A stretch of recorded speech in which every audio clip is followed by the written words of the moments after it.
Now we can start. Okay.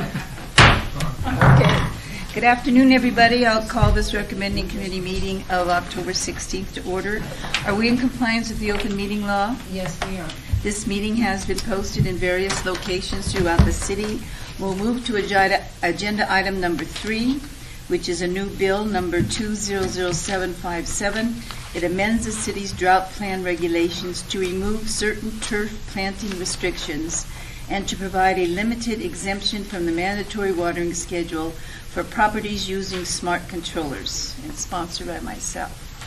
Yes, Councilwoman. This is a follow-up to the amendment to the drought plan that you approved a few meetings ago. This implements the provisions about removing the turf limitations, and it also indicates that if a person has installed a smart controller, then they are not subject to the watering restrictions. What exactly is a smart controller? I'm not smart enough to answer that. I don't know if I am, but I think Is it a drip system? Are we talking drip system? They generally have their timers, but they also can tell you if it's raining outside. They have moisture sensors. They have moisture sensors, and that are all set according to the quality of the ground, what's in the dirt that you have, the type of plant that you have, the weather outside. So it really saves a lot of water. And it's controlled by a central office. And, for example, if one of your sprinkler heads goes off, they're out there immediately to repair it. If something goes wrong, they're there to repair it. What is the reason for the amendment, though? Well, because now, because with the smart, you might water some on Tuesday, Wednesday, and Thursday, rather than just doing it Wednesday, say Monday, Wednesday, Friday. In other words, it might be 2 consecutive days that you'd water, but then maybe you wouldn't water for 3 days. It's all electronically based upon, quite honestly, some really amazing scientific information. It amazes me. And anyway, so that the Water Authority wanted to change it because they recognize that they should not hold this type of electronic sensitivity to weather changes on the same schedule as others, because then it would be a waste of the electronic sensitivity.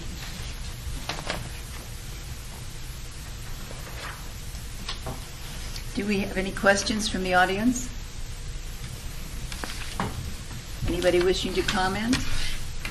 Did you want to wish anything else to say, Mr. Barlow? Are you still in that beautiful land of Hawaii? Wow.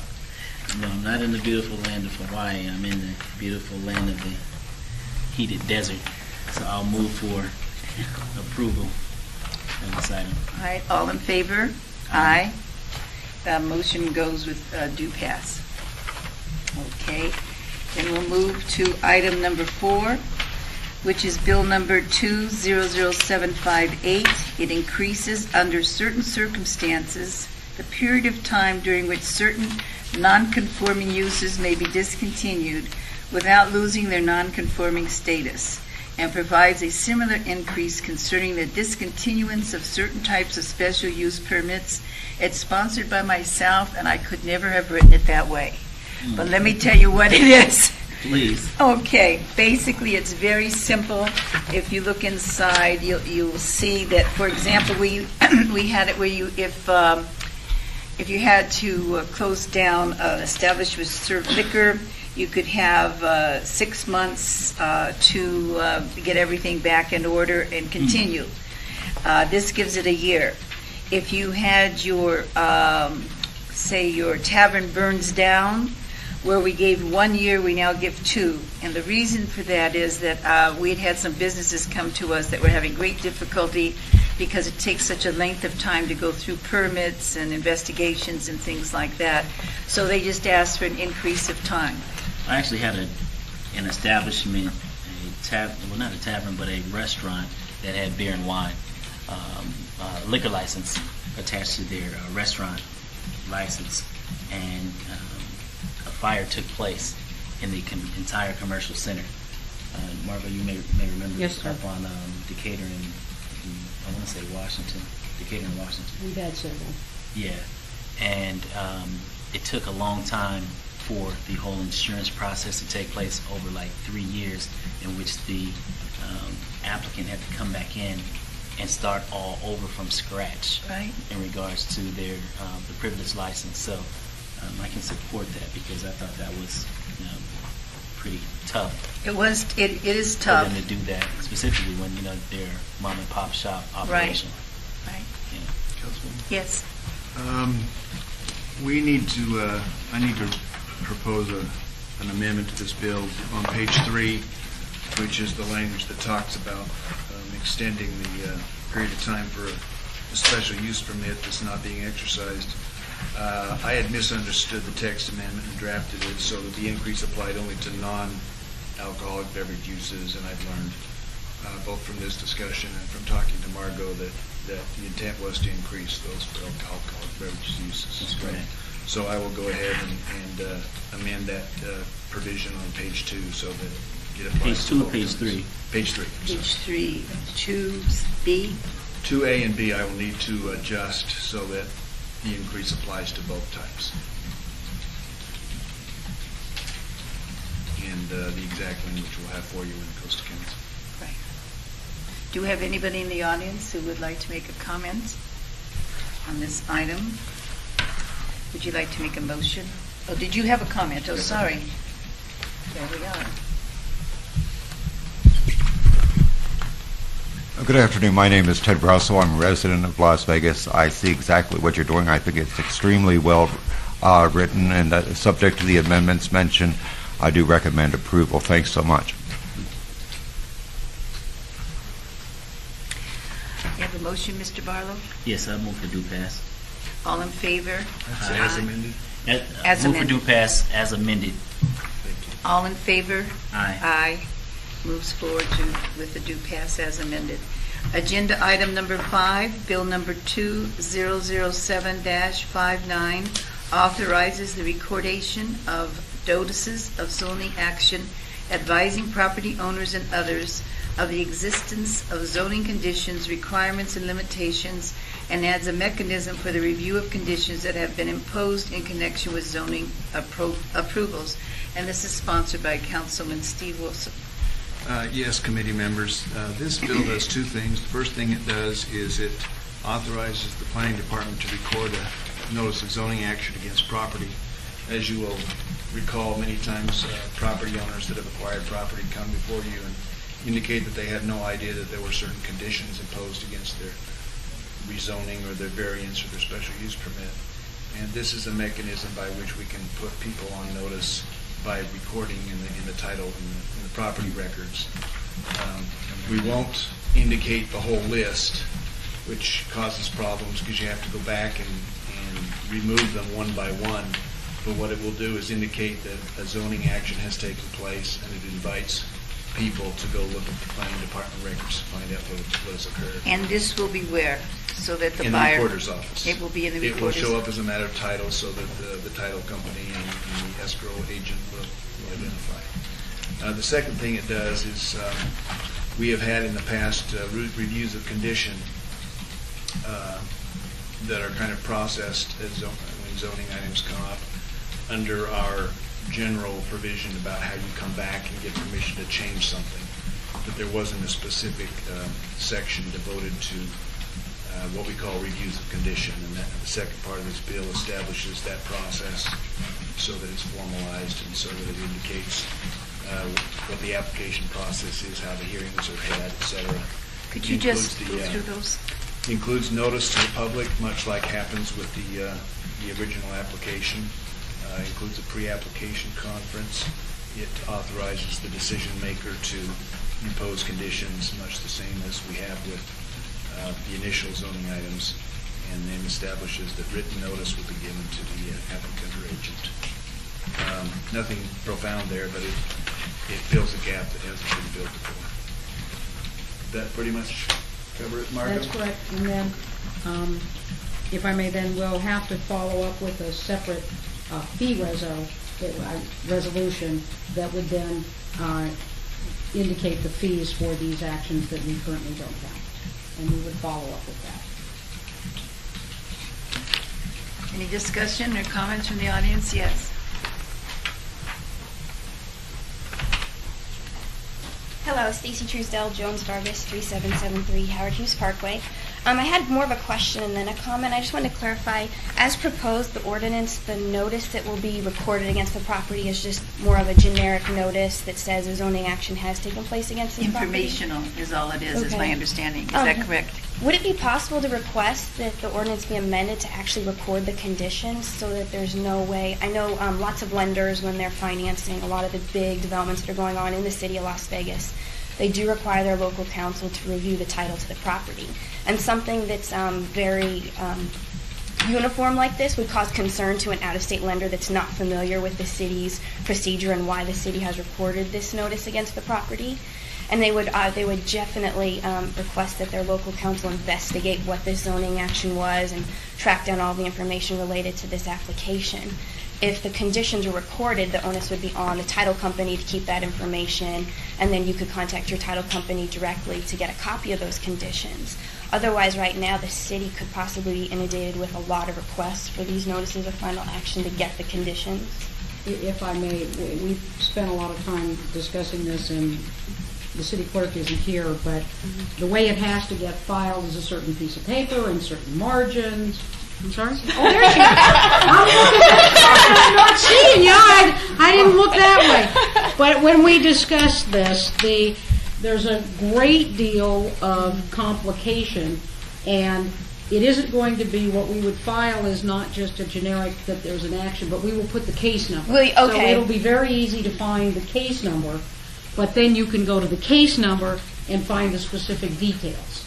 So with that, it makes it a lot more simple. You don't have to search everything. You've got the case number, but we don't have to get involved in these multiple pages and all the complications with regard to the recordation. Hi, Bev. Hi, this is Beverly Bridges, City Clerk. The form also will have all the parcel numbers associated with the case, the property owner of record at the time of the recordation, and it will be signed off by the City Clerk's office after the action by the City Council. Okay, so you will include at least the zoning application number Correct. for Yeah. for tracking And the purposes? entire title application that shows up on the City Council meeting. Okay, well, I guess that would be better than having nothing, so thank you. Councilwoman, let me just point out that the reason we opted not to record all the conditions was that what would happen is every time somebody wanted to buy a house, it would show up in the title, and many lenders would say, has the landscaping been installed? Has the block wall been put up? And then we'd have to actually go down and file a piece of paper every time to say, okay, that condition has been satisfied. And we just thought it would create a whole new department of clearing title if we were to do that. Inevitably, what the notice will do is, in fact, require lenders to inquire about those exact issues. It just won't involve the city in the process. So. Do we hear that? Someone does it, but it's not the city. Yeah. And then I guess, would the city have records to know whether or not landscaping was installed in compliance with the condition? So if you needed to track down whether or not conditions have been satisfied and use permits were fully vested, would be able to get that information out of the records? It may not be quick, but I'm sure that Margot could respond within a few days about whether conditions have been satisfied. Does that sound right, Margot? Well, we will probably, if we don't have a special inspection fee. So if the lender or whomever cares wants to go out, and they need to verify that themselves, because we're not going to do it for free on every property. We certainly don't have the staff to run out and do an inspection on a single-family home front yard landscaping. But as far as compliance, in most cases on sales of properties, you have an inspection done, and that inspector will take a look and look at those conditions and make that determination. But that's a private sector issue. The purpose of this ordinance is to allow someone purchasing a property to know that there are conditions. And that purchaser is the one that is going to want to be satisfied. We're not doing this for the lender, we're doing this for the person that is purchasing that property, so that they know if there's conditions of approval.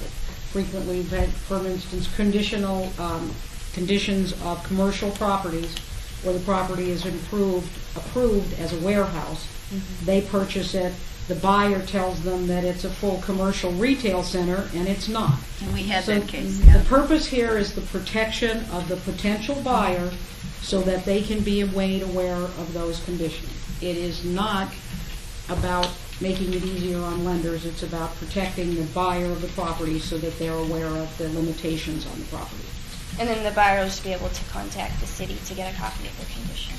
Well, it's all online. It'll all be on the city council. Oh, the web. conditions will be on, okay. Mhm. Will it have the date of the city council hearing then as well? Yes. So you can track it by All the that way? dates are Correct. in there. Yep. Correct. So we're trying to get an even balance here without inundating city personnel. Yeah. All right, any comments from anybody else on any item?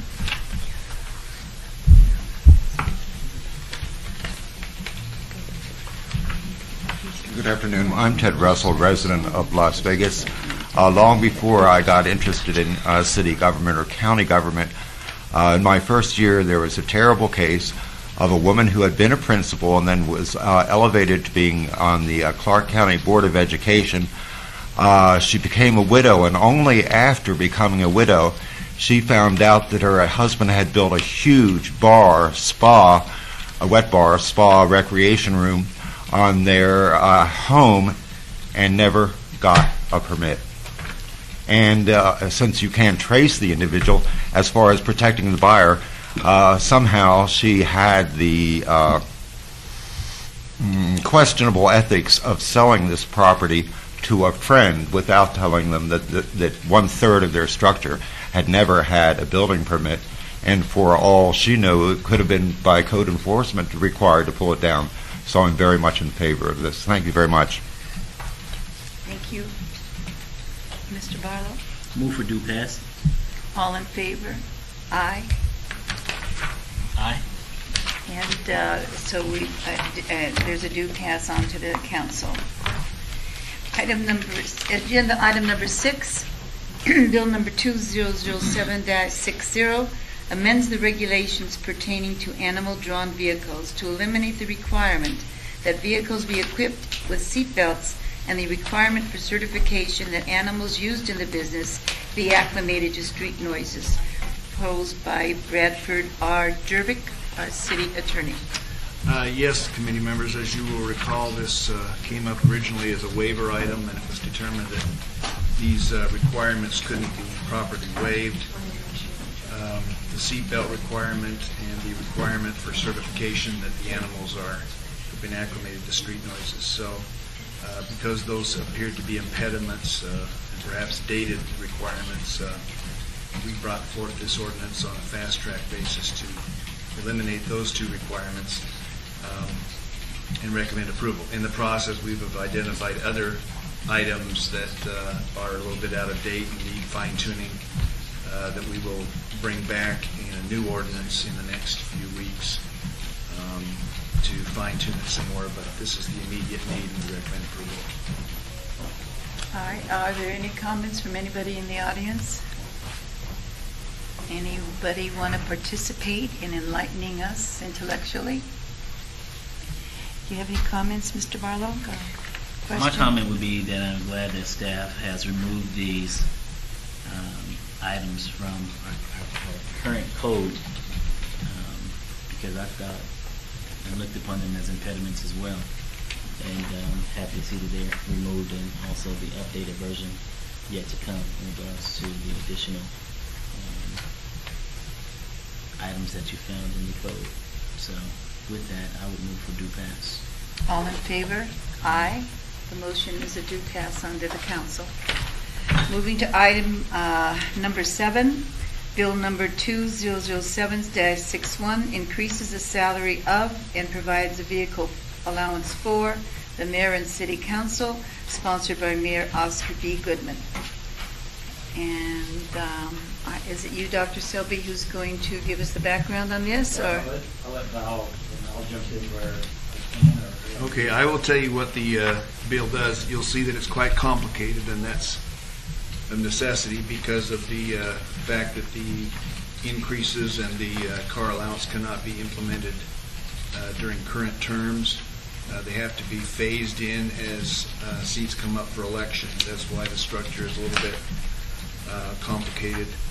The proposal is to work off of the salaries as they have been increased over time through the CPI, identify what those are at this point in time, and then indicate that they will increase when those seats are filled, and then set forth the corresponding CPI increase in the future as and when those seats are filled.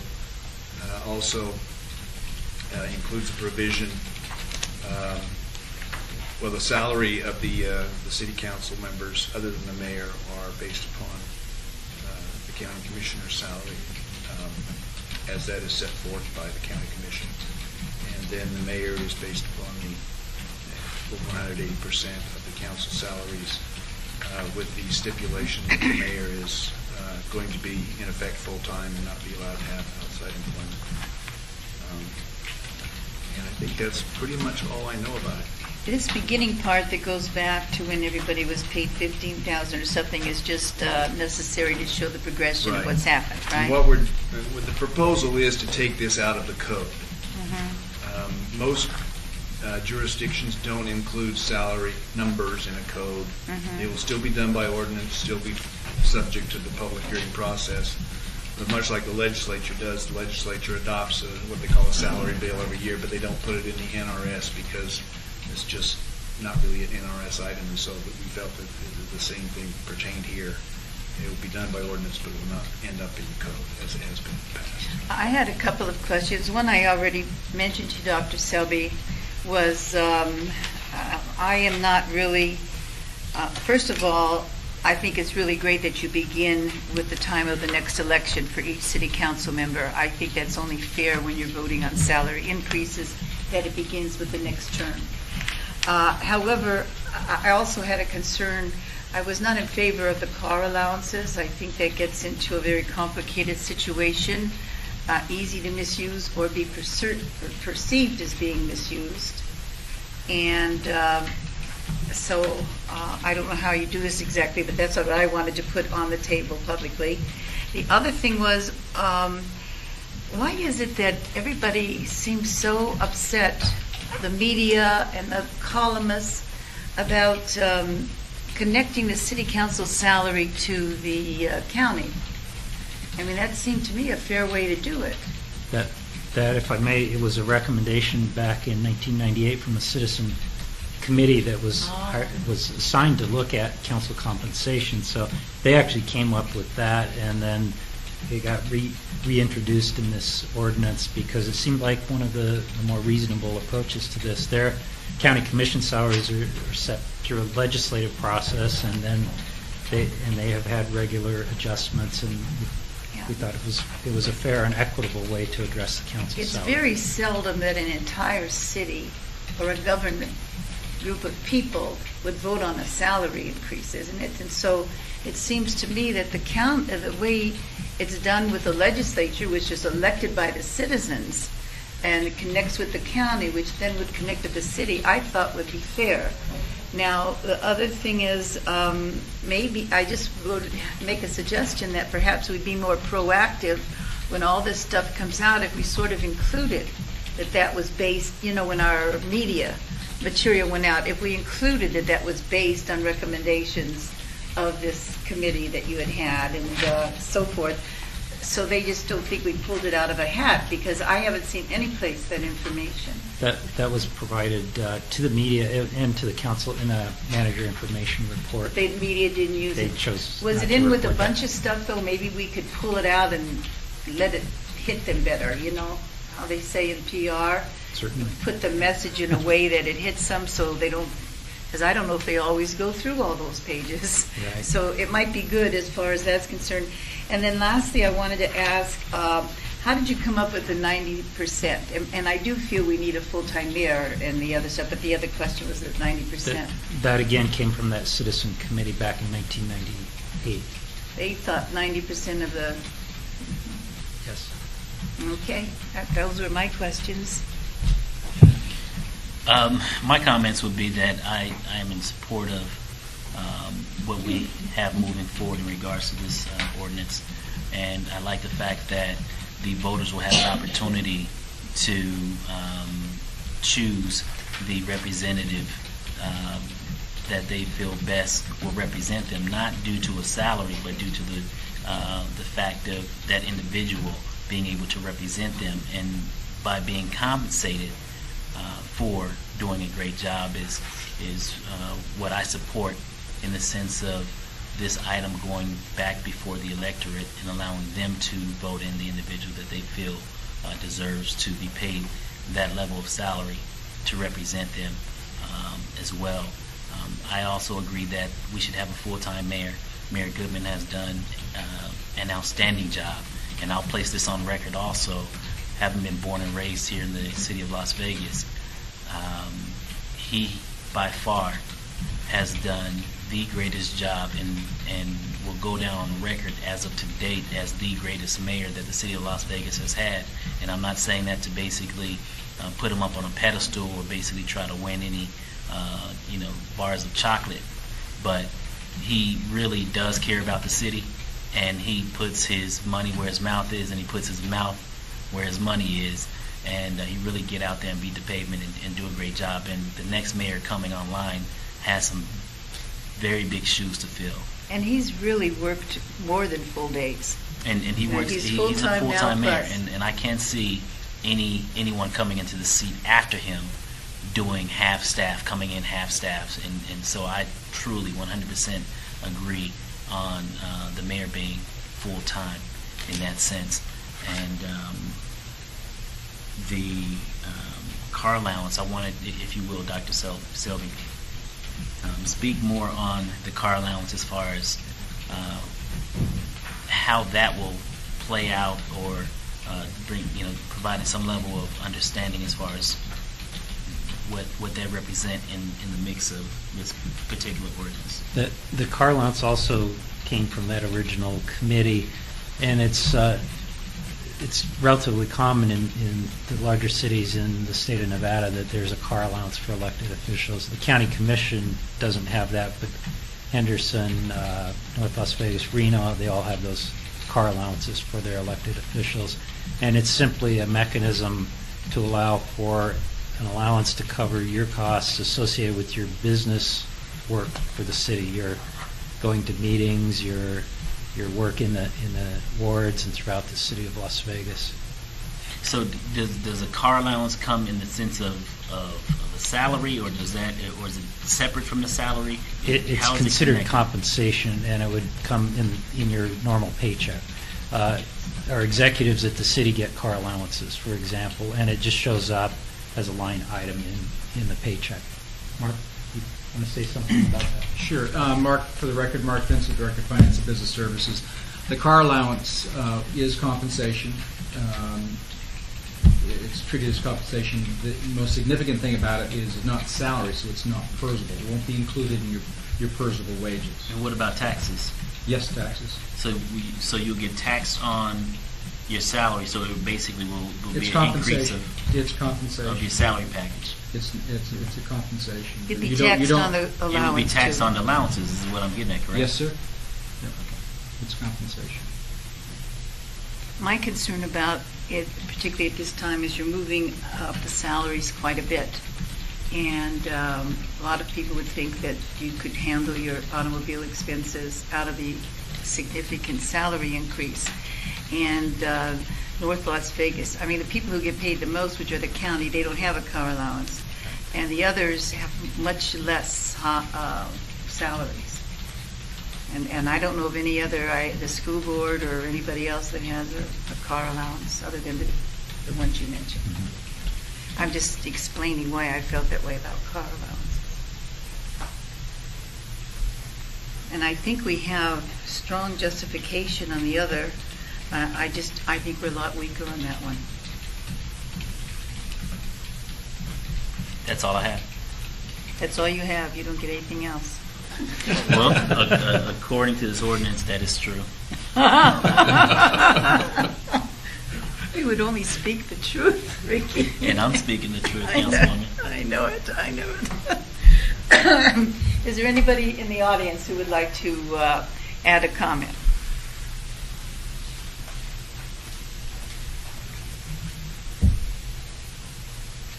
Good afternoon. I'm Ted Russell, a resident of Las Vegas. At the Las Vegas Convention and Visitors Authority, we did the reviews for Mr. Roland Cotter and Luke, the attorney, to determine their, meritorious raises and their percentage of raises. Well, I tend to be very extravagant of great public servants. As far as the car allowance is concerned, I think it's about 6 of one, a half dozen of other. I believe very much, and I'm very much in concurrence and agreement, that since we are partners with Clark County, if we're not City of Las Vegas and Clark County partners, we're in deep trouble. I think being on a par with the county commissioners is completely reasonable and acceptable. I didn't hear, Mr. Steed, does this mean that it's an exclusive for the full-time mayor, that he has no other work? That's correct. Okay. And I also don't understand why the media is so upset about this. It seems to me very just, very equitable, and they don't seem to mention the point when it's convenient for them. That is my understanding that Mayor Goodman donates his salary to charity, and there's also the issue of the Sapphire money, which he donates to charity.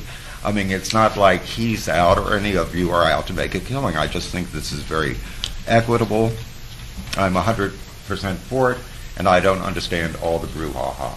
Thank you very much. We don't understand that brouhaha either, I think, any of us at this table. Thank you for your comments. Anybody else wishing to make a statement? Let me just add one more thing. I noticed that there was some concern about our business impact statement on this bill, and the reason we did a business impact statement is that there's no exception for this type of bill, even though it really doesn't have an impact on business. The business impact statement is designed to address impacts of fees or other requirements that are imposed upon business, and this is simply authorization of expenditures in future fiscal years, and that's why we're reflecting no impact. And I think the media perhaps misunderstood the purpose of the impact statement. All these meetings we have for people, we ought to have a meeting for the media, serve sandwiches and something, and maybe go over some of this type of information. Just take a few examples and just say we're trying to be open, we're trying to give you the information you need, and see if anybody shows up and is interested in doing it appropriately. Okay. Councilwoman, this afternoon the mayor and I actually had an editorial board with the Review Journal, Tom Mitchell and his editorial staff.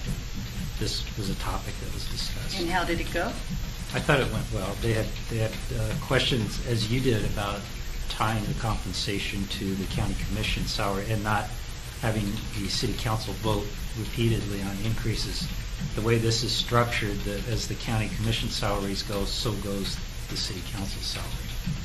So it will mean in the future council members would not need to vote, and these increases would happen in concert with adjustments to the county commission salary. I thought it was a very good idea the way that was put together. As I said, my only concern was the car allowance, and maybe for the mayor it would be needed. I don't know, but in any case, that was my only concern. Do you wish to make a motion, Mr. What is that name again? Arlo. My name didn't change, hers did. I would move for due pass. Okay. Now we have a problem here in that I would not go with due pass, including the car allowance. So do we then move, because he and I are differing on this, should it go ahead with just without any recommendation?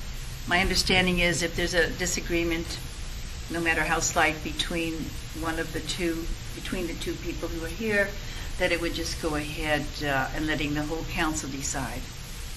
Yeah, if you can't agree on a motion, then you could further follow up with a motion to send it along without a recommendation. The other thing that often happens in legislative circles is someone will say, I'm going to pass this along so that it goes along, but I reserve the right not to support some aspect of it, but that's certainly up to you to decide how you want to